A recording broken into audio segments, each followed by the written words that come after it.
Bonjour à tous et bienvenue dans ce nouveau entretien du monde moderne avec l'avocat Régis de Castelnau. Bonjour maître. Bonjour, Monsieur Poulain.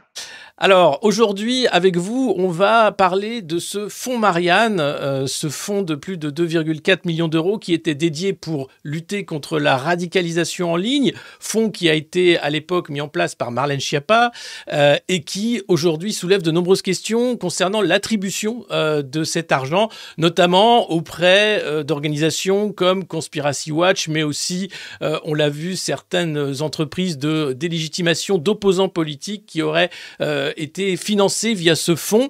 Qu'est-ce qu'on peut en dire aujourd'hui? Il y a des enquêtes qui sont en cours. Est-ce que vous pouvez nous faire un point de droit concernant ce fonds Marianne? Alors l'intérêt d'une approche juridique, c'est que elle va permettre d'identifier les problèmes juridiques qui se posent justement, et une fois qu'on les aura identifiés, eh bien ça permet de raconter une histoire, ça permet de mettre en place un récit. Alors il ne s'agit pas d'inventer, hein, soyons clairs, mais qui montre bien que cette affaire est quand même assez laide. Je dis qu'elle est assez laide parce que, en fait, au départ, elle a utilisé l'administration, Marlène Schiappa, qui était ministre auprès du ministre de l'Intérieur, le secrétariat du comité pour la lutte contre la radicalisation. Tous ces gens-là ont utilisé la tragédie de Samuel Paty pour mener une opération qui, à mon avis, ça c'est mon analyse, entretient des rapports assez lointains avec la défense de la mémoire de celui-ci et la nécessité de mener un combat contre la radicalisation, contre le djihadisme, surtout lorsqu'il prend des formes aussi meurtrières. Et c'est ce décalage qui, lorsqu'on s'est un peu penché sur ce dossier, est le plus déplaisant. Alors, vous avez dit tout à l'heure qu'on se posait des questions sur les attributions. On se pose des questions sur les attributions d'une mission, mais aussi sur l'exécution de cette mission. Oui. Et c'est justement l'exécution de cette mission, les conditions d'exécution de cette mission qui permettent de remonter sur la façon dont cette affaire a été menée, dont la procédure a été lancée et imaginer les objectifs qui étaient poursuivis. Alors, tout de suite, je vais vous dire que lorsque je me suis penché sur ces deux aspects, la procédure de choix des opérateurs, la façon dont les opérateurs avaient conduit ou réalisé leur mission, j'ai constaté qu'on avait, comme d'habitude et souvent, du pénal à tous les étages. Alors, je vous propose de commencer par, pardon, de commencer par la façon dont cette procédure a été menée. Mhm. Alors, Alors aujourd'hui, Marlène Schiappa s'en défend en disant que c'était mené dans les règles de l'art, qu'il y avait la comité interministérielle de la lutte contre la radicalisation qui avait choisi les dossiers, que son cabinet avait ensuite validé. Elle devait faire une interview à CNN ce matin, mais Matignon l'a débranchée à la dernière minute. On voit bien qu'elle répond dans le déni et dans la défense en disant que tout s'est fait selon les règles. Or, on peut se poser des questions et c'est ce que vous allez dire à l'instant. Ben, moi, je me rappelle d'un président de la République disant à propos des affaires McKinsey, mais tout s'est bien passé si vous n'avez qu'à aller au pénal, hein, qu'ils viennent me chercher, qu'ils Ouais. aillent au pénal. Ben oui, on verra bien, hein, on verra bien comment les magistrats qui en général sont extrêmement bienveillants avec la Macronie réagiront cette fois-ci. Moi, ce que je peux en dire, c'est l'analyse que j'en fais en tant que spécialiste. Hein, de ces questions. J'insiste sur ce côté-là, ça me met en avant, bien sûr, mais si vous voulez, ça a été vraiment une spécialité, ça l'est toujours d'ailleurs. Hein. J'ai écrit un bouquin qui s'appelle Le fonctionnaire et le juge pénal. Hein. C'était une façon de travailler en direction des fonctionnaires pour les confronter aux problèmes pénaux, aux problèmes de responsabilité qu'impliquait l'exercice de leur mission. Bon, donc je sais de quoi je parle. Franchement, je le revendique. Bien. Alors, Samuel Paty est assassiné au mois d'octobre. Au mois d'avril, le 20 avril, l'administration lance un appel à projet. Mhm. L'expression est importante, un appel à projet, hein, avec clôture de la période pour le dépôt des projets par les personnes intéressées au 10 mai, c'est-à-dire 3 semaines. C'est vraiment pas beaucoup. C'est C'est très vraiment court. pas beaucoup. Ouais. Et on nous annonce effectivement un certain nombre d'objectifs. on nous annonce un certain nombre d'objectifs. L'objectif principal, c'est lutter contre la radicalisation et le faire en réenchantant les valeurs de la République, en reconstruisant du commun, etc., etc. Et donc, c'est très bien. C'est effectivement une série d'objectifs qui sont assez nobles. Et lorsqu'on lit l'exposé des motifs, parce que c'est comme ça que ça s'appelle, on constate qu'il y a un petit problème. C'est qu'à côté de ça, derrière, on nous dit lutter contre le complotisme sur les réseaux sociaux. Ah bon? Bon, très bien, oui, on ne voit pas nécessairement mécaniquement le rapport qu'il y a entre la lutte contre la radicalisation et ses conséquences, bien évidemment, en ce qui concerne le pauvre Samuel Paty, et la lutte contre le complotisme sur les réseaux. Et lorsqu'on voit ensuite, au moment de l'appel d'offres, que j'appelle appel d'offres, vous allez voir pourquoi, des appels à projets, l'objectif, lutter contre le complotisme sur les réseaux, devient premier par rapport à celui qui aurait dû être le principal, sinon le seul.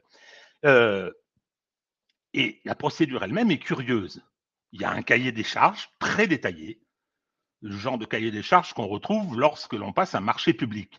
Le marché public, c'est une commande de l'administration, locale, nationale, une commande qui obéit au Code des marchés, qui est un ouvrage assez épais, avec tout un tas de techniques, de règles assez strictes, destinées à garantir la liberté et l'égalité d'accès à la commande publique. C'est ça le Code des marchés. Et la procédure elle-même, le choix des mieux-disants, procède de critères assez stricts et d'un cheminement particulier. Et curieusement, là, on fait un cahier des charges quasiment de marché public et on dit, on demande à des gens que ça intéresse de nous déposer des dossiers, de dire ce qu'ils peuvent faire pour atteindre ces objectifs et nous allons les rémunérer par des subventions. C'est curieux quand même.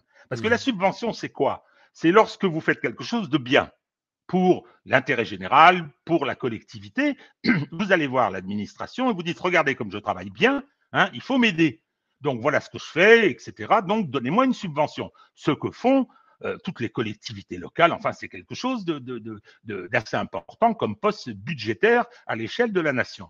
Bien, c'est ça une subvention. Il y a des contreparties au versement de la somme, mais cette contrepartie, elle est liée à l'activité habituelle et générale des personnes qui les sollicitent et les obtiennent. Là, c'est autre chose. Là, on fait un appel à candidature, on fait un appel d'offres, parce que c'est comme ça que ça s'appelle, en disant, voilà, il va y avoir un fonds de 2,5 millions d'euros, et donc voilà ce qu'on veut, voilà les objectifs, voilà comment, voilà ce qu'il faut dire, voilà ce qu'il faut faire, donc déposez vos dossiers. Bon, moi, donc là, première en fait, on est sur un appel d'offres, appel à projet, c'est-à-dire on joue sur les statuts, c'est ça, c'est moins encadré.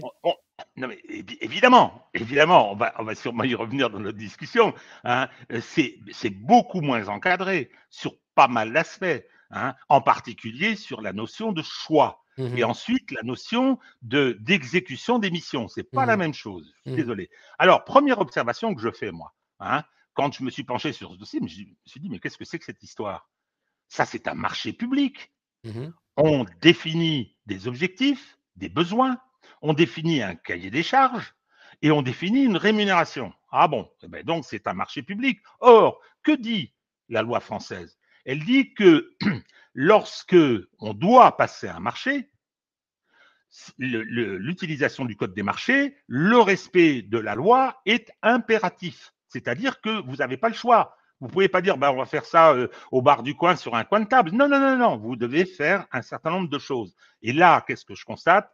Au moins un détournement de procédure. C'est-à-dire que, alors qu'il aurait fallu faire un marché public, obéissant au code des marchés du même nom, eh bien, on est passé par une procédure différente. Désolé, mais le respect du code et l'utilisation du code est impérative. Le fait pour faire une opération d'achat de prestations, on soit passé par ce système des subventions est une infraction pénale. Ça s'appelle un délit de favoritisme. Alors, c'est mon analyse. hein, je ne l'impose pas à tout le monde. Il appartiendra au juge de trancher cette question, mais je pense que d'ores et déjà, on a un très gros problème dans le choix de la procédure. On a évité le code des marchés parce que c'était probablement trop contraignant. Il y a un deuxième problème. Il y a un deuxième problème, c'est que quand on voit le cahier des charges, ça sent le cahier des charges sur mesure à plein nez. C'est quoi le cahier des charges sur mesure? Oh, c'est une vieille pratique des spécialistes du code des marchés et de l'achat public, hein. C'est-à-dire qu'on balise tellement qu'il n'y a que quelques-uns ou un seul qui peuvent répondre, hein. C'est une vieille technique. Les magistrats de l'ordre administratif connaissent ça par cœur et ils savent très bien le repérer. Là, c'est la même chose. Là, c'est la même chose. Les contraintes qui sont mises, hein, les critères d'évaluation, tout ça montre bien que ce n'est pas n'importe qui peut répondre. Et c'est d'ailleurs, donc là, deuxième infraction, le Donc cahier vous de charges dites, sur mesure, c'est ça. Il y a deux problèmes. Trois. Un, le premier, c'est qu'on se soustrait au code des marchés publics pour aller vite. Deux, on fait un cahier des charges sur mesure. Ça veut dire qu'on sait déjà qui va gagner, en quelque sorte, et on fait en sorte que ce soit cela. Et trois, on ne contrôle pas le travail fourni, effectif, en réalité. Vous allez trop vite, Alexis. Vous allez trop vite. Il y a un troisième problème. C'est la durée de l'appel d'offres. 3 semaines. C'est 3 semaines. Moi, je veux bien, quand on voit le cahier des charges, ça n'est pas très sérieux, hein. Soit les gens étaient informés auparavant, hein, ou bien ils ont travaillé à toute allure, hein. Soit on savait très bien à qui on allait le donner, hein, et c'était pas la peine de se fatiguer. Et surtout, il ne fallait pas qu'on ait une durée d'appel à projet trop importante pour pas qu'il y ait trop de monde qui vienne se bousculer à la porte. Bon, il y a eu 17 attributions. 17 attributions, on ne va pas rentrer dans le détail, surtout qu'on n'a pas des informations sur toutes, hein, on va retenir les plus caractéristiques. Bon, ça me fait un peu sourire parce qu'il y a des côtés grossiers dans l'opération. Alors, nous avons une association créée pour la circonstance, semble-t-il. Alors attention, quand je dis pour la circonstance, je ne sais pas, puisqu'elle a été créée à la fin de l'année, c'était 2019, hein, et qu'elle a donc ensuite soumissionné, mais elle n'avait jamais rien fait auparavant. Elle a été créée pour la circonstance et je crois qu'elle a obtenu son récépissé de statut auprès de la préfecture 8 jours avant l'ouverture de la procédure d'appel à projet. Bien, ça ne se fait jamais en marché public. Hein. Ben non. Il faut quelques années d'existence avant de candidater, il faut la preuve que c'est solide. Enfin, voilà. Il y a les problèmes des justifications, URSSAF et compagnie, et fiscales et tout, c'est compliqué. Hein. Là, c'est pas mal. Toujours est-il, mais dans une procédure de subvention, on ne s'arrête pas à ce genre de détails, mon cher, hein, parce que vous parlez de marché public. Or, cette association, elle a touché 300 000 euros. 300 000 euros pour faire quoi? On ne sait pas très bien. Mais en tout cas, il y a une chose qu'on sait, c'est qu'elle a publié 57 vidéos qui étaient des vidéos directement politiques. C'est-à-dire, c'était des vidéos de combat politique, audiovisuel, contre les adversaires d'Emmanuel Macron à l'élection présidentielle de 2022. C'est la structure qui s'appelle Reconstruire le commun, hein, c'est ça, qui a été. Ça, c'est le nom. Elle a touché 300 000 euros, c'est énorme, hein, sur les 2 millions du fonds Marianne, et elle n'avait aucune activité connue avant l'attribution de ce fonds. Donc là, ça pose vraiment une question grave, à savoir si c'était justement du détournement d'argent public pour cette officine politique. Deux problèmes immédiats. Premièrement, qu'avez-vous fait de l'argent? Et là, ce sont des personnes privées. Hein, l'argent, quand il est tombé dans leur caisse attribué par l'État, ce sont devenus des fonds privés. Bien. Dans ce cas-là, ils n'ont pas utilisé l'argent aux fins pour lesquelles on leur avait donné des sous, hein, par conséquent, abus de confiance. Détournement d'argent, abus de confiance, hein, c'est une infraction assez grave du code pénal. Est-ce que ça ne va pas plus loin parce qu'on est en période électorale, il y a la campagne présidentielle qui se profile. Est-ce que si l'enquête creuse un peu plus loin, on n'a pas là un financement illégal de campagne électorale? Sinon, l'enquête, elle n'aura pas tellement besoin de creuser un peu plus loin, parce que ça, on le sait. Après, il faudra qualifier juridiquement, il faudra faire les procédures nécessaires. Moi, j'accuse personne, je n'ai même pas de nom à fournir. Hein, ce n'est pas mon intention du tout. Mais, premièrement, financement politique. C'est-à-dire qu'on utilise de l'argent, même privé, pour aider un parti politique, c'est interdit. Depuis la loi de 1995, les personnes morales, ce qu'est une association, n'ont pas le droit, hein, de financer une activité politique. Deuxièmement, financement illégal de campagne électorale. Voilà. Hein. C'est-à-dire qu'on n'a pas le droit de consacrer de l'argent à une campagne électorale lorsqu'on est personne morale de soutien à un candidat en particulier. Les deux illégalités que je viens de pointer sont également des infractions pénales. Ça fait 3. Ouais. Le fait que ce soit initialement de l'argent public pose à ce moment-là un autre problème, parce qu'on remonte sur celui qui a donné l'argent, c'est-à-dire l'agent public qui a manié des fonds publics et qui les a donnés, qui n'a pas vérifié la façon dont cet argent a été utilisé. Là, lui, il encourt l'accusation de détournement de fonds publics. Pour détourner des fonds publics, il faut être dépositaire, il faut être agent public. Et ça, c'est le ministre. Donc on parle de Marlène Schiappa. Exactement. Mais je ne sais pas de qui est-ce qui s'en est occupé. Mais là, ça dépend de la Cour de justice de la République pour les ministres ou c'est du pénal? Si jamais son implication dans cette affaire et dans les volets pénaux de cette affaire est avérée, bien évidemment, c'est la Cour de justice. Et vous allez voir pourquoi ça va être la Cour de justice, c'est qu'on ne va pas pouvoir considérer que c'est détachable de sa fonction de ministre. Alors, l'affaire de reconstruire le commun est une des plus significatives. Alors, il y a eu d'autres associations qui ont publié des vidéos sur YouTube qui ont eu une quinzaine de vues. Enfin, il semble que le travail, disent les enquêteurs, les journalistes, ait été passablement ridicule. Et il semble bien aussi qu'il n'y ait pas eu le contrôle nécessaire et indispensable qui a été fait. On va parler des fact-checkers parce que je pense que c'est un des éléments forts de ce dossier. Ouais. Mais avant, je voudrais revenir sur la procédure qui a été utilisée. Une des raisons, peut-être, je reste prudent, une des raisons qui a amené à passer par cette procédure d'appel à projet, cahier des charges, pour ensuite verser des subventions, était peut-être le moyen d'échapper au code, on en a déjà parlé, mais aux conséquences du code des marchés en matière d'exécution. Parce que pour se faire payer un marché public, il faut produire ce qu'on doit faire et ensuite il faut prouver ce qu'on appelle la notion de service fait, c'est-à-dire que le trésorier qui va payer, c'est lui qui paye, va contrôler si il y a la preuve du service fait. Ouais. On ne peut être payé que quand on a fini son boulot, quand c'est une commande publique, sauf s'il y a éventuellement des provisions prévues avant. Donc là, si on a évité le marché public, c'était probablement pour éviter ce contrôle, pour que le trésorier dise « Mais attendez, qu'est-ce que vous avez fait? Montrez-moi, que je puisse mandater la dépense, que je puisse l'exécuter. » Donc, ça, c'est de nouveau le problème de la forme qui a été utilisée pour passer cette commande. Alors, j'utilise le terme passer la commande parce que c'est vraiment une commande.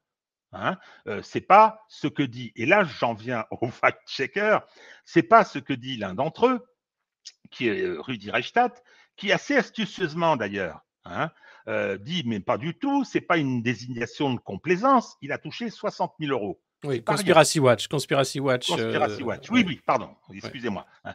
Oui, enfin, si vous voulez, c'est pas un lapsus, mais chacun sait très bien ce qu'est Conspiracy Watch. C'est-à-dire que c'est Rudi Reichstadt et c'est une coquille qui n'est que lui. Bon, mais ça c'est son problème. Il a un métier qui est celui de militant des pouvoirs dominants, et on va sûrement en parler. Ce qui est son problème, ce qui l'est moins, c'est qu'il revendique la lutte pour la vérité, alors qu'en fait, il poursuit des buts et des objectifs politiques qui sont légitimes, c'est son problème. On peut en poursuivre d'autres, mais qu'il le fasse avec des fonds publics. Et alors, qu'est-ce qu'il a dit? Il a dit oui, mais c'est parce que j'étais un des plus unanimement reconnu comme compétent ou comme légitime. J'aime bien l'expression un des plus unanimement reconnus, c'est pas mal, cette façon de s'auto-congratuler. Oui. Et c'est pour ça qu'on m'a aidé et c'est pour ça qu'on m'a soutenu. Tiens, non monsieur, on ne vous a pas aidé ou on ne vous a pas soutenu, ce qui peut être l'objectif d'une subvention. Oui. On vous a passé une commande. Qu'avez-vous fait pour cette commande? qu'avez-vous exécuté? Et ça, bon, alors je ne sais pas, il paraît qu'il y a des notices et tout, on verra, tout le monde a cherché, pas trouvé Sur le grand-chose, site, il n'y a rien, les hein. Ouais. journalistes, Ouais, ouais, c'est hein, eh compliqué. bien, nous verrons. Nous Ouais. verrons si effectivement le service a été fait, les prestations sur lesquelles on s'était engagé dans le dossier qui a dû être déposé et dont les parlementaires commencent à demander la communication. J'ajoute qu'il est possible probablement à des contribuables français de demander également ces communications en application de la loi sur les communications de documents administratifs de 1978. Hein, et si c'est refusé, aller à la CADA. Je ne dis pas que ça sera accepté, hein, on Bah là, il y verra. a Mais quand même le président de la commission des finances du Sénat, hein, Claude Rénal, qui demande au gouvernement de lui fournir ouais. dès aujourd'hui hein, l'ensemble des documents. La maire de Paris aussi, qui veut savoir ce qui s'est passé. Les députés LFI NUPES, ça fait du Ah monde quand même ben, qui veut savoir ce qui s'est passé. Et quand même la commission des finances. Mathilde Panot, est-ce qualité de présidente du groupe, Voilà. l'ensemble du groupe RN, hein, tout le monde Bon, tout demande, le monde veut savoir. parce, Voilà. Parce que veut savoir. le fond du Alors, sujet, c'est que il y a à la fois une question de détournement de fonds publics, mais il y a une question aussi morale d'utiliser à des fins politiques la décapitation d'un professeur pour en faire cet outil-là et distribuer l'argent aux copains. C'est quand même proprement scandaleux. C'est un double scandale, on va dire. Scandale d'État et scandale moral. mon cher Alexis, alors je vais vous suivre sur les deux premiers termes, double scandale, mais c'est un triple scandale. Parce que c'est que finalement, moi, c'est ce que je pense, c'est l'analyse que je fais à partir d'informations parcellaires, j'insiste. Oui. Hein, aujourd'hui, on n'a que des informations de la presse, oui. Voilà les informations de la presse et je ne pointe pas, je n'accuse pas, je ne sais pas si ce que Rudi Reichstadt a fait, je ne sais pas ce que Thomas Huchon a fait. Je constate simplement, et je crois que c'est un peu une des clés, et c'est peut-être une des clés. Et dans ce cas-là, c'est encore pire. Hein, c'est-à-dire que on a des gens qui sont venus sur ce terrain du fact-checking, hein, c'est-à-dire on lutte contre les fake news. Tout le monde sait bien, et c'est pour ça que le monde politique est exaspéré et qu'il y a cette réaction, à mon avis. Hein, c'est que aujourd'hui, s'opposer au pouvoir macronien, hein, et ça vaut pour la France, mais pas seulement, hein, ça se passe pas de la même façon aux États-Unis, c'est considéré comme être complotiste. Cette accusation pour disqualifier toute opposition dissidente est utilisée en permanence. Et ça, c'est exaspérant. Hein, et surtout ce travail qui consiste à finalement empêcher la parole, empêcher la liberté d'expression sur la base de cette accusation, hein, en se faisant confier avec de l'argent public des missions, aller sur les réseaux lutter contre le complotisme. Qu'est-ce que ça veut dire? Alors, on se rappelle qu'il y a eu la loi Avia. La loi Avia qui était monstrueuse au plan de la liberté d'expression. On sait ce qu'on en fait dans ce pays de la liberté d'expression. J'ai encore entendu M. Barrot, le ministre, il n'y a pas longtemps, hein, à propos de Twitter et d'Elon Musk, disant mais c'est pas normal, il dit ça et il dit ça, mais on va l'empêcher, on a une réglementation, on va l'interdire et tout. Ils ont une passion pour la censure, une passion contre la liberté d'expression. Et ils l'ont d'autant plus que et c'est dangereux le parce problème se pose comment pour eux? Oui. Il y a les assises de la presse qui arrivent avec sans doute cet objectif-là. Le Parlement européen qui travaille aussi sur cette censure au niveau européen. L'Allemagne qui essaye d'avancer les pions aussi sur la censure des réseaux sociaux. Le DSA, bien sûr, Digital Service Act européen pour protéger, là encore, des libertés que proposeraient les réseaux. Le public européen, c'est extrêmement inquiétant de voir qu'il ne reste que la censure et la propagande à ce parti unique. Et ça va même plus loin puisqu'un éditeur, l'éditeur de La Fabrique, a été arrêté par la police anglaise alors qu'il allait à un salon du livre parce qu'il publie des livres qui posent quelques problèmes au pouvoir macronien. On est en train de sombrer. C'est dingue ce qui se passe. Mais attendez, on a une dérive fascisante incontestablement. Au-delà de ça, je pense qu'on est en plein dedans, les deux pieds dedans là. Le problème de la Grande-Bretagne, n'oublions pas que c'est le pays où on martyrise Julian Assange depuis 10 ans. Ouais. Et moi, j'ai étudié un petit peu les éléments procéduraux. Quand j'étais jeune, la Grande-Bretagne, habeas corpus, le respect de la forme des libertés, et tout, c'est fini. Ouais. Là, ce qui s'est produit avec l'éditeur de La Fabrique, mais c'est invraisemblable. C'est dingue. Ils se sont fait communiquer des informations sur une participation à une manifestation sur le territoire de la République française en application d'un droit constitutionnel, hein, et on l'arrête là-bas. On se demande à la demande de qui, hein. Bon, oui, l'incident est clos, mais ça en dit long Ça Et en tout dit long comme le sur le pouvoir des niveau. préfets qui interdisent de taper sur des casseroles, qui, dès qu'Emmanuel Macron est en déplacement, interdisent les manifestations. On est très loin d'une démocratie libérale. La liberté de mouvement, elle n'existe plus en France. Ça montre bien, ça caractérise certaines dérives, ça caractérise un sentiment d'impunité. On a voulu promotionner, on a voulu aider des gens qui se sont spécialisés dans le soutien, qui accomplissent pour le pouvoir un rôle particulier, hein, qui est celui de combattre l'expression libre sur les réseaux. Je parlais de la loi Avia, donc elle a été retoquée par le Conseil constitutionnel, qui, quand c'est trop évident, est capable de le faire, hein, mais depuis, ils n'arrêtent pas. Ils continuent, ils essayent. Et donc, les réseaux sociaux, ça leur pose un gros problème. Ça charrie le pire et véhicule le meilleur. C'est un outil. Les réseaux sociaux sont des outils de réinformation incontestablement. Pour cela, très surveillés. Monsieur Macron reçoit Monsieur Zuckerberg. Hein. Il y a toute une vigilance de la part de YouTube, Google et compagnie. Il y a Facebook. Enfin, il y a vraiment une surveillance. Il y a quelqu'un qui est arrivé à Twitter qui a dit premier amendement de la Constitution américaine, liberté d'expression. Mais c'est une campagne de dénigrement et de lynchage médiatique contre lui tous les jours. En Europe, hein, dans tous les pays. Alors, les États-Unis, ce qui prouve bien qu'ils ont peur de ces réseaux. Je les comprends d'ailleurs. Et c'est la raison pour laquelle, alors ça c'est mon hypothèse, hein, si on me convainc du contraire, pas de problème. Si on me démontre le contraire, il n'y a aucun problème. Hein. Mais je pense qu'il y a des infractions pénales qui caractérisent une procédure sur mesure qui a été faite, hein, pour aider des gens qui font au profit du pouvoir un certain boulot. Hein. C'est pas par hasard que M. Mendes France et M. Pain soient au service public sans aucune contrepartie. Non. Et quand on les écoute, ils prennent toujours le même parti. Oui, et c'est toujours à peu près la même ligne, et c'est toujours, on ne remet pas en cause les éléments de langage du pouvoir. Un communiqué de presse, pour eux, c'est un fait. Hein, du moment que ça vient de la préfecture, ou bien du cabinet d'un ministre, ou bien d'un grand laboratoire. Il n'y a pas de remise en cause des communiqués de presse. C'est assez étonnant d'ailleurs. Mais on parle là d'officine politique en réalité, puisqu'ils ciblent clairement des opposants. Hein. J'en ai fait les frais, et sans doute vous aussi, maître. On voit bien qu'il y a un vrai souci de liberté de parole, de débat. Déjà que les médias, on va dire, subventionnés, oligarchiques, ne donnent pas la parole à tout le monde. Hein. On fait un choix bien distinct des invités. Là, on veut aller plus loin en censurant la parole sur les réseaux sociaux, en invisibilisant. On donne des subventions déguisées avec ce fonds pour des officines politiques en plein temps de campagne électorale. À quel moment ça va s'arrêter, en fait, cette gabegie, cet dévoiement des institutions? Mais je pense que c'est tout le combat politique.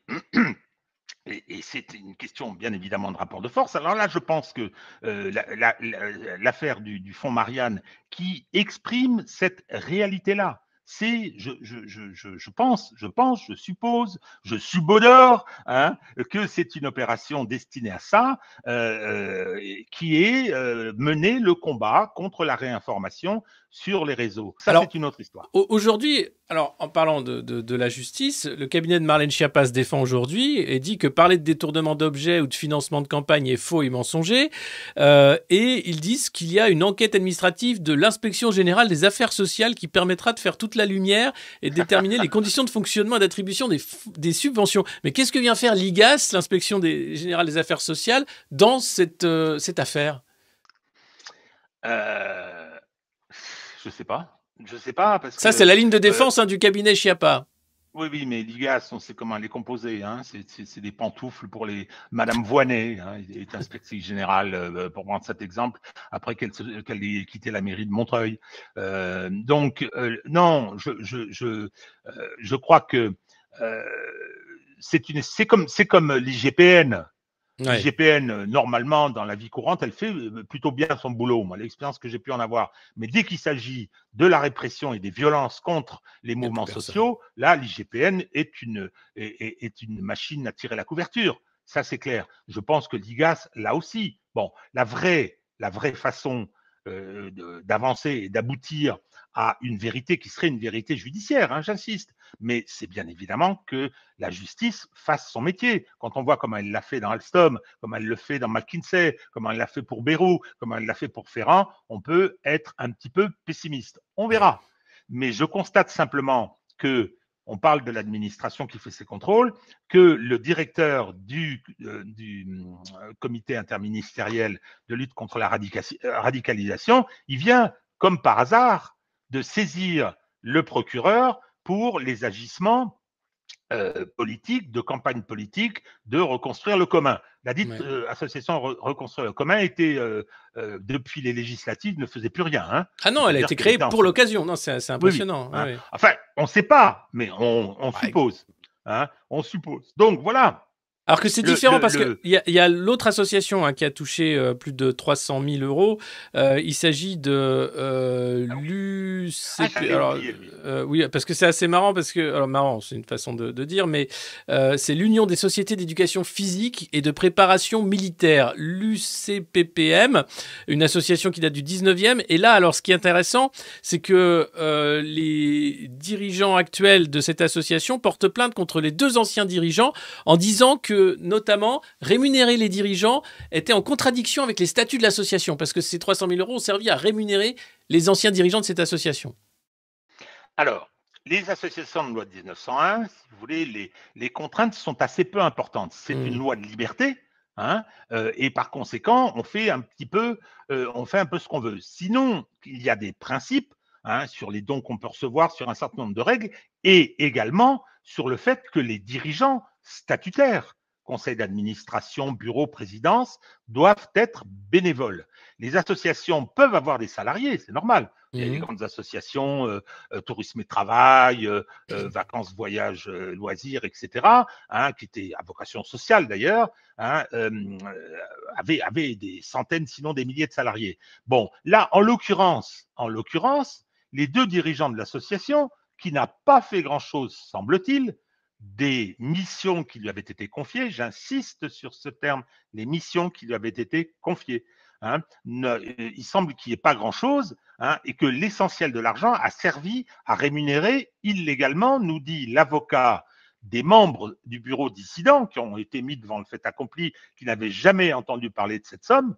C'est quand même C'est extraordinaire. incroyable. Je veux dire, on participe à un appel d'offres, on a une association qui est séculaire, hein, et on ne prévient pas le bureau, on ne prévient pas les gens qui s'occupent de cette association de l'arrivée de cette manne. Enfin, c'est pas sérieux. Attention, hein, cela, il faut être très, très prudent. Le dirigeant en question a dit, le premier qui dit du mal de moi, je ferai une procédure de diffamation. Bon, voilà. Non, mais là, on touche sur une affaire.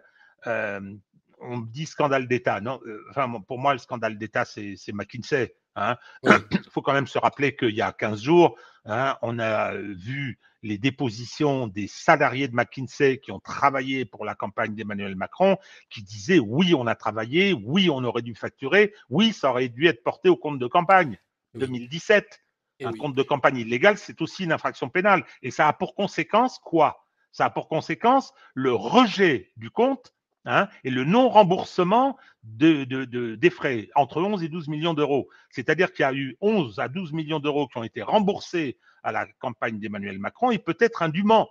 Et ils l'ont avoué il y a 15 jours. Ah oui, mais il ne se passe rien. Là encore, c'est très long. Hein.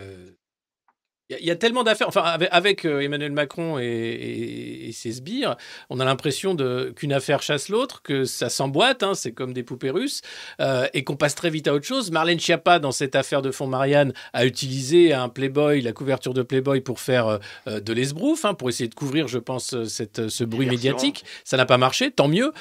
Mais la stratégie macroniste, vu le nombre d'affaires, c'est la course en avant et une affaire chasse l'autre. Et il compte bien sur le temps de la justice, qui est très long, pour pouvoir s'en sortir, in fine, avec le moins de pots cassés médiatiquement parlant. Ils comptent sur la justice. Le problème, oui, ils peuvent bénéficier d'une protection. Bon, vous aviez eu la gentillesse de m'interviewer sur mon bouquin, hein, Une justice politique des années Chirac. au système Macron. Le système Macron, il est triple. J'attaque mes adversaires. Enfin, la justice attaque mes adversaires. Elle me protège et mes amis, protège mes amis, et elle réprime le mouvement social brutalement. Hein.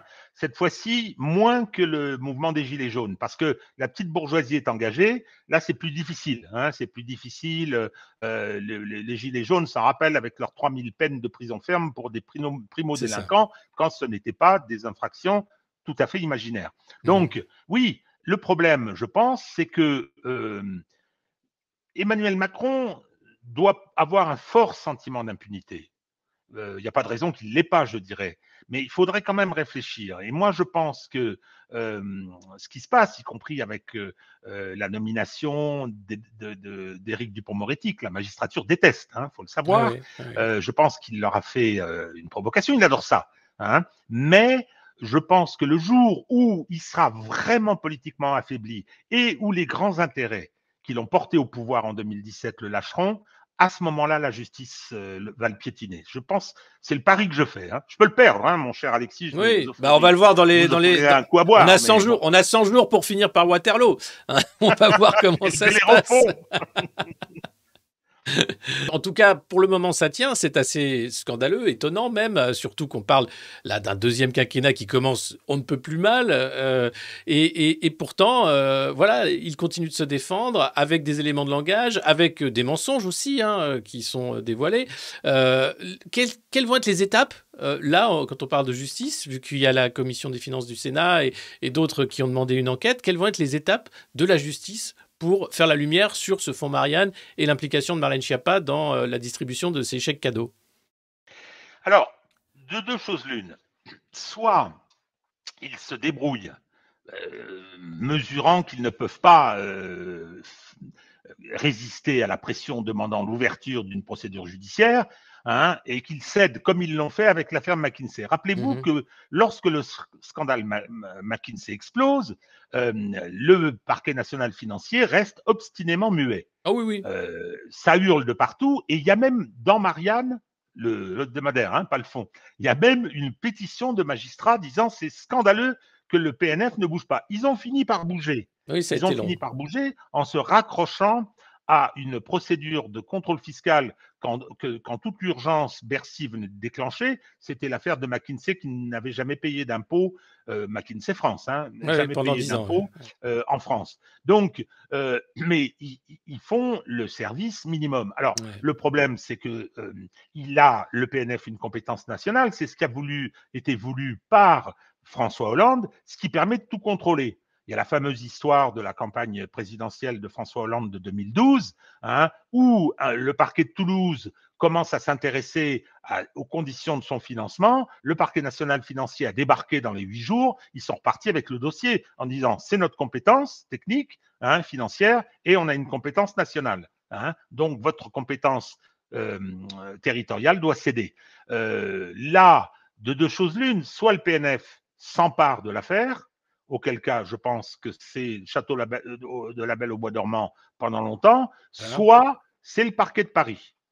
Soit c'est le parquet de Paris, et là c'est un petit peu différent. Non pas que je fasse une confiance particulière au procureur près du TGI, pas plus qu'au patron du PNF, hein, mais bon, il y a des rapports un peu différents. Il y a aujourd'hui, Emmanuel Macron est quand même affaibli. Il est quand même affaibli politiquement. La déclaration de Rosan Vallon, fort tardive, tout d'un coup, notre camarade social-démocrate se réveille bien tard, hein, mais c'est quand même un symptôme. Mieux vaut tard que jamais.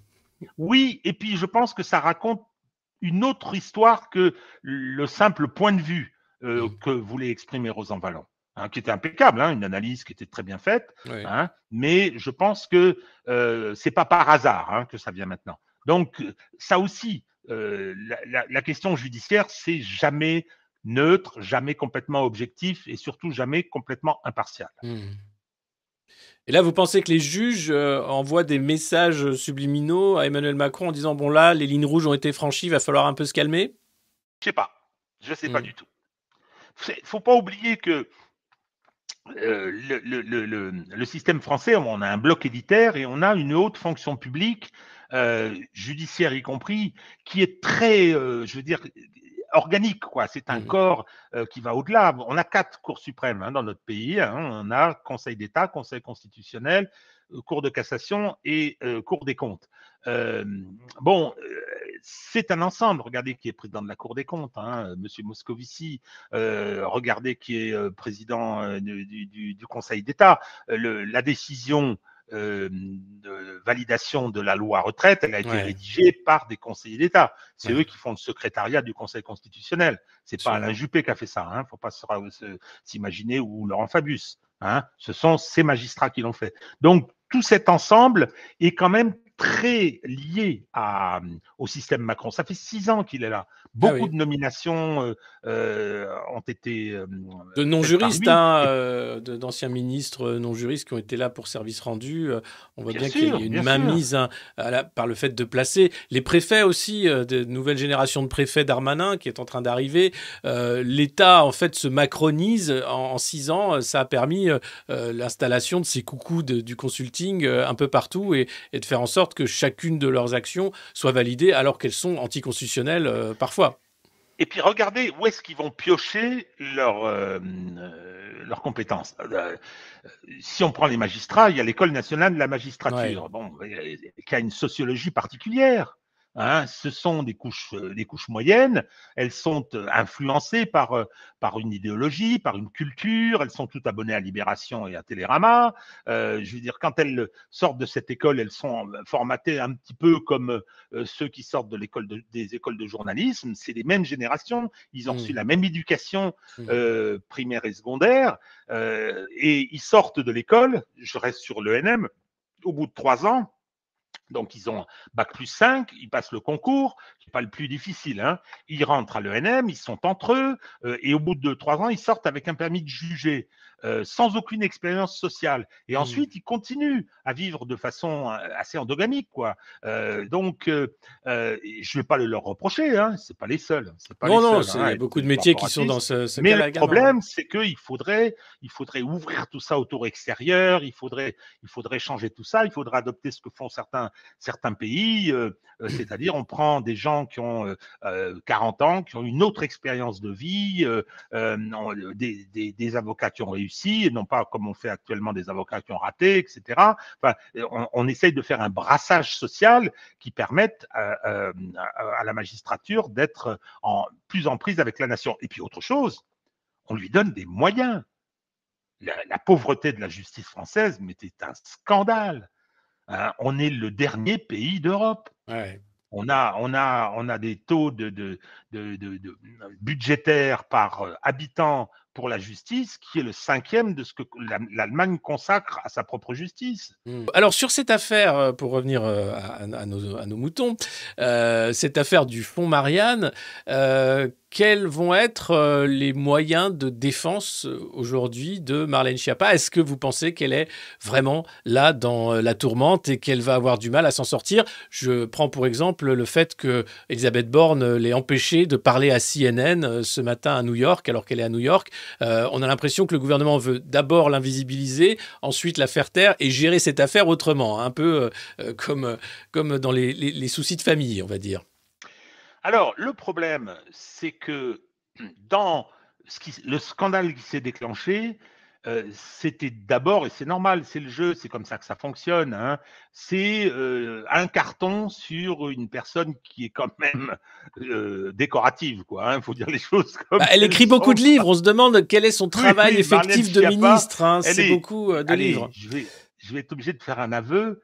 Je, le nombre de personnes que je déteste dans ce bloc au pouvoir et dans ce gouvernement est extrêmement important. Elle fait partie des gens qui me désarment un peu. J'ai du mal à avoir une vraie antipathie un peu rageuse contre elle. J'en ai contre d'autres. Mais elle, non. Et donc, ce que je pense que elle a fait probablement peut-être ce qu'on lui demandait, ou elle Ouais. a voulu faire du zèle en disant vous allez voir moi aussi. Et le problème, c'est que derrière, elle fait une cible assez magique. Donc en plus, elle file, elle file chez Playboy. Non mais au secours, après que l'autre ait été chez Pif Gadget, Ouais. du Sob chez Tétu. Et Non, on est alors il y a bien, une ouais. autre Il manque simplement Bruno Le Maire dans Picsou Magazine. Non, oui, Ouais. c'est vrai, on a, mais lui, bon, c'est tous les jours, il fait ses selfies, non mais c'est terrifiant, c'est absolument terrifiant. Voilà. Je reviens à Marlène. Oui. Je pense que Marlène va probablement payer pour les autres. Ouais. Je pense elle a un profil de fusible parfait. Ouais. Hein. Oui, parce que elle va mal se défendre, ça nécessite certaines subtilités, et donc, et si on la fait sauter, ce sera une façon de crever une petite partie de l'abcès, hein, mais ce sera pratique et ensuite espérer que tout ça passe dans les limbes et qu'on n'en parle plus. Hein, c'est tout à fait possible. Donc ce sera la victime sacrificielle de la Macronie. Hein. On va la mettre là. C'est possible. Moi, je le vois comme ça. Ouais. Je le vois comme ça. J'avais été surpris qu'elle revienne au pouvoir parce qu'elle s'était dans les précédents gouvernements. Et d'ailleurs, couvert de depuis la réélection d'Emmanuel Macron, elle était extrêmement discrète. Hein. C'était une ministre invisible jusqu'à cette affaire de Playboy. Ensuite, il y a eu Paris Match avec sa nouvelle relation avec un responsable mutualiste. Et puis le format. Enfin, d'un seul coup, elle explose. Hein. C'était un peu une bombe qui était en sous-marin. Et là, bam, on a du Marlène Schiappa comme on n'en a jamais eu. Mais depuis juillet 2022, c'était le calme absolu. C'est étonnant. Alors, ce que je crains justement, c'est que l'opération Schiappa, hein, qui est une tête de Turc assez, je veux dire, facile, finalement motive, active la caisse de résonance, mais que l'enjeu derrière sur cette histoire de fake news, cette histoire de liberté d'expression, n'intéresse pas au-delà de sa possible exécution, quoi, et son départ du gouvernement. Ouais. Bon, cela étant, regardez Dussopt, hein, Dussopt, il a un renvoi devant le tribunal correctionnel, il a quand même, bon, il traîne quelques jolies gamelles. Moi, je sais que bon, c'est un socialiste traître. Hein. La trahison, ça coûte hein, quand même. Regardez ce qui était arrivé à Damien Abad. Damien Abad, secrétaire d'État aux handicapés, je veux dire, il a été martyrisé, il a été lynché par la NUP. Hein, et ses amis LR lui ont poussé la tête sous l'eau, quoi. Hein.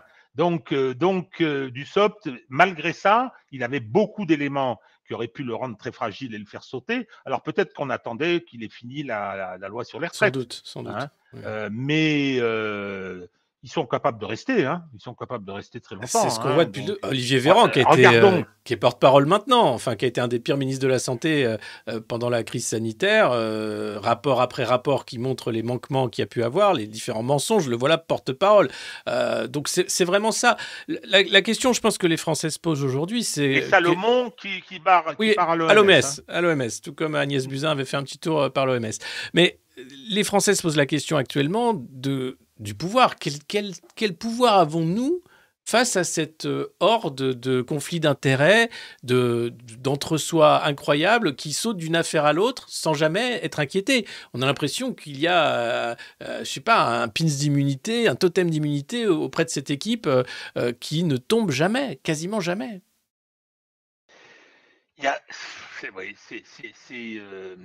Il n'y a pas d'opposition, il y a des oppositions au pluriel, mais il n'y a pas d'opposition organisée, il n'y a pas de projet alternatif. C'est la raison pour laquelle les LR portent une responsabilité écrasante. 9 voix près pour la motion de censure. Les 9 voix qui a manqué, je pense à Olivier Marleix, qui a fait un bouquin qui s'appelle Les liquidateurs. Hein, il en fait sur la désindustrialisation de la France. Il a saisi le parquet pour l'affaire Alstom. Il a été le premier à dire corruption partout, etc. Moyennant quoi, ils n'ont pas voté ça. Qu'est-ce que ça aurait provoqué ? Incompréhensible. Borne écarté, il y aurait eu peut-être des négociations, il y aurait peut-être eu un nouveau Premier ministre, il aurait fallu à ce moment-là passer sous les fourches codines des LR, ce qui leur permettait d'avoir des positions qui auraient pu être, bon, moi je ne me fais pas d'illusions sur ce que sont leurs positions politiques, mais ça aurait changé les choses, ça aurait recréé du mouvement politique, ou bien le président aurait dit « je dissous », hein, avec le problème. C'était sans doute ça, la peur des LR, c'était la dissolution. Et derrière, le fait de disparaître avec les sénatoriales qui arrivent et de perdre le Sénat également. On voit bien que les LR, aujourd'hui, c'est juste la peur de perdre le peu qui leur reste. On est un peu dans un cas parti socialiste. Ça, Alexis, bien sûr, je suis d'accord. Ils auraient pu dire, OK, on va vous faire sauter Borne, c'est une socialiste, etc. Mais oui, hein, et puis on se serait économisé des mois de violence comme on voit actuellement. C'est dingue, en fait. C'était pas du tout sûr qu'il dissolve. Non, parce que lui, il ne sait pas où il va. Alors, on Non aurait plus. eu, effectivement, peut-être une majorité, cette fois-ci agglomérée, hein, mais pas une majorité avec les groupes actuels à eux tout seuls, même s'ils augmentaient. Mais auquel cas, qu'est-ce qu'il fait le président s'il est minoritaire? Eh ben, soit il fait une cohabitation, et parce que pendant un an, il ne peut plus dissoudre. Soit il se soumet. Hein, voilà. Parce que ce qui se passe en 68-69, De Gaulle revient. Moi, j'étais jeune, j'avais 18 ans, je m'en rappelle comme si c'était hier, heure par heure, je dirais. Hein. Bon, et donc, il dissout une grande manifestation de soutien qui était motivée par la peur. Il l'a dit lui-même. Hein. Il l'a dit lui-même à ses collaborateurs, et derrière, il dit ça ne peut pas durer comme ça, je propose autre chose. Et c'est le bouquin, je ne me rappelle plus son nom, Tessier, si c'est ça, qui s'appelle De Gaulle 69, qui est très intéressant parce qu'il montre comment cette loi sur la régionalisation est proposée. Elle est élaborée, etc. Et ensuite, il est battu parce qu'on ne veut plus de lui, hein, c'est ça. Et parce que la bourgeoisie, hein, Giscard dit terminé. Je voterai non. C'est pas je voterai non contre le projet, je voterai non pour virer De Gaulle. Donc, mais De Gaulle était minoritaire à ce moment-là, politiquement s'entend.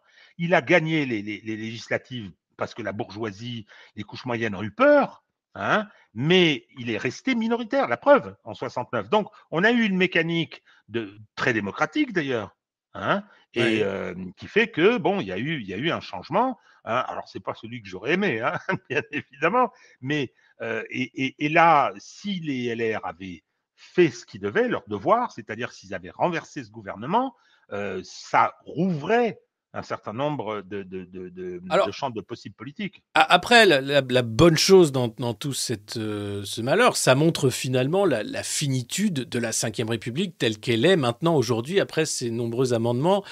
C'est un régime qui ne tient plus la route. Je pense que là, c'est au moins le seul point positif, c'est qu'on voit que cette hyper-présidentialisation, le fait que les oppositions n'aient pas vraiment de pouvoir, que le Parlement ne serve quasiment à rien, vu ce qui a été fait par le passé, ça permet peut-être de dire et de faire un moment d'éducation populaire auprès des Français en disant, voyez, la 6e République, c'est pas juste un truc dans l'air, mais c'est important, les institutions, si on veut vraiment que la parole du peuple soit entendue. Parce qu'aujourd'hui, on voit bien que c'est un hold-up et que c'est un régime qui ne tient plus la route. Oui, mais le problème, c'est que c'est l'aboutissement d'un processus. Oui. C'est l'aboutissement d'un processus. C'est que on parlait tout à l'heure de la haute fonction publique. Elle est formée où, la haute fonction publique? Elle est formée à Sciences Po. Elle est formée à l'école alsacienne. Hein. Ensuite, elle va à Sciences Po, ensuite à l'ENA. Hein. Mais c'est calamiteux ce que le niveau. Moi, je fais Sciences Po, pas pour. Il y a extrêmement longtemps. Ça avait une certaine tenue. Hein.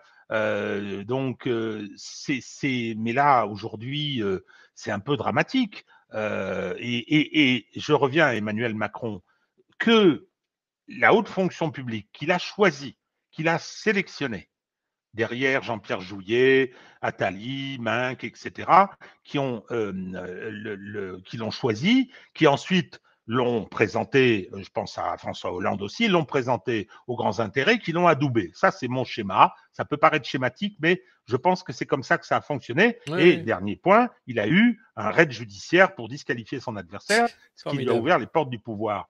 Mais ce type est nul politiquement. Oui. On nous dit, comme nous dit Manière, il est beau et doué, c'est pour ça qu'on. Mais il est débile. Degré zéro de l'analyse politique. Il montre bien que, au-delà de ses traits de psychopathe, au-delà de son narcissisme, au-delà de ce goût pour le mépris, pour la provocation, il comprend rien à la conflictualité du politique. Rien. Il ne comprend pas. Il ne le comprend pas. Pas plus Donc, qu'à moi, je l'esprit pense des lois, que... hein, c'est ce que dit Rosan Vallon. Il y a Mais la oui, lettre et il y a mais non, l'esprit. mais il est Là, c'est un inculte. piétinement de la Ve République. C'est aucun respect des institutions. Donc, il n'y a pas de respect à avoir Alexis, dans ces cas-là. il est le produit de ces générations, de cette élite. Il a été choisi. Qu'est-ce qu'il a fait dans la vie avant, à part aller jouer au tennis, au Touquet, hein? Mm. Il a dirigé une boîte, il s'est présenté à des élections, il a milité, il a fait de l'humanitaire, rien. Et Rien. il a fait des photocopies pour Paul Ricoeur, il vient nous dire qu'il a été philosophe. Il a raté 3 fois l'ENS, une fois l'ENA. Mais ce type est nul, moi je suis désolé. Oui, Et Emmanuel Todd a raison. oui, Moi, je pense que oui. ce type est intelligent. Et regardez qui Ça on se- a à la tête du ministère de l'économie. Quand vous discutez avec des économistes, ils disent mais c'est pas vrai, moi j'ai bossé avec lui, il est idiot. Non, mais bien sûr. Non, mais Je le parle de casting de Nono le DRH. Neuneu, là. Oui, Hein. bien sûr. Nono le hamster et son hamster. Enfin bon, ça c'est un autre sujet évidemment sur le DRH Macron et sa formidable compagnie, troupe, hein, puisque ce sont des merveilleux acteurs en réalité. On a l'impression que on n'a jamais eu autant de ministres, on ne sait pas qui ils sont ni à quoi ils servent d'ailleurs. C'est lui qui décide de tout, c'est lui qui se met en scène, c'est lui qui fait les pires choix année après année. Et voilà, il faudrait attendre gentiment 2027. Ça me paraît faible, effectivement, comme vie démocratique dans le pays. Et puis, les sbroufs, hein, toujours, Conseil national de la refondation, après le grand débat, l'idée étant de faire des collectifs citoyens, des conventions citoyennes, des grands blablas qui servent à rien, puisque de toute façon, on oriente ces panels de citoyens tirés au hasard pour leur faire dire ce qu'on veut. Et au final, tomber sur la création de lois cosmétiques, hein, puisque derrière, rien ne change. On voit bien que le pouvoir tel qu'il est aujourd'hui ne tient que par la violence policière. Voilà.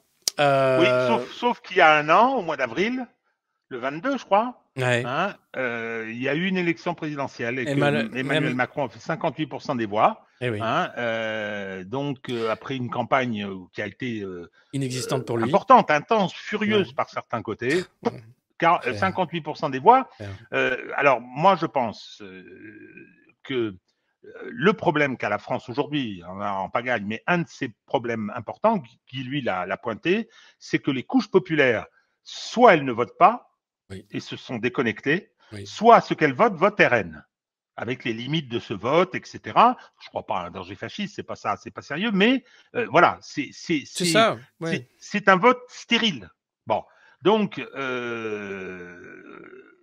et tant que ces couches populaires ne se seront pas réinsérées dans l'espace national, dans l'espace public, ne seront pas au centre aussi, avec d'autres, au centre de ce qui relève de la conduite de la nation, on sera dans l'impasse et on butera là comme sur des plafonds de verre. Je suis assez pessimiste pour l'instant. En tout cas, merci beaucoup pour ce point sur le fonds Marianne et au-delà, hein, puisqu'on a parlé aussi de l'état des lois, de la Constitution, de la justice. On en reparlera bien sûr. Maître de Castelnau, vous êtes invité souvent ici au Monde Moderne.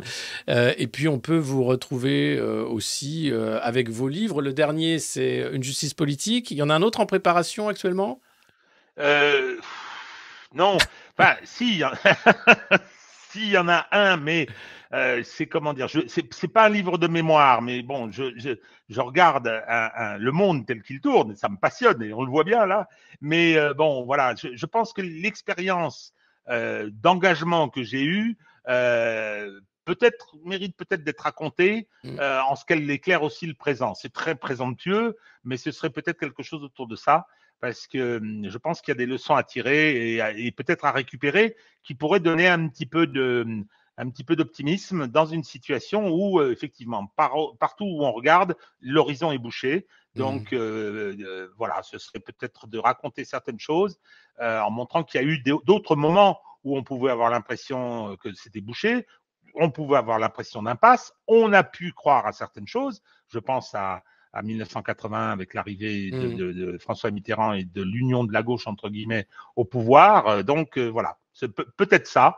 Hein, mais pour l'instant, le quotidien mérite pas mal de soins quand même. Hein. C'était un tour d'horizon un peu plus large finalement que le fonds Marianne. Merci beaucoup, Régis de Castelnau. Et à très bientôt. Au revoir. Merci. Et merci à tous d'avoir suivi cette émission.